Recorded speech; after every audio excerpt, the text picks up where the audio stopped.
Welcome to Tenor Tech, where I solve the problems you didn't even know you had. You begin by blocking in the scanner body and handle, so proportions read instantly. Sketch a rounded rectangle for the housing, then attach a tapered trapezoid for the grip. Keep the handle about 1/3 the height of the body so it feels balanced.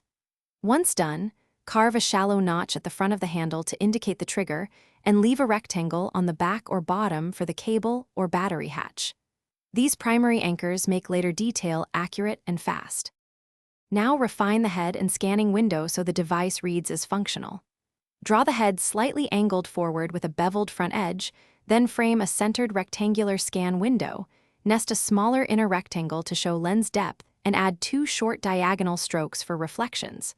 Once those are placed, map seam lines, a few screw circles, and vents on the sides for realism.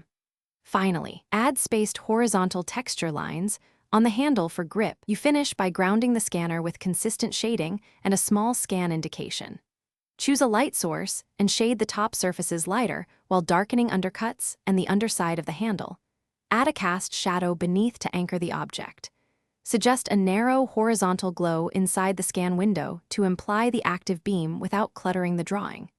If something looks wrong, simplify to the main shapes, correct the handle-to-body ratio, and then reapply details so everything aligns cleanly.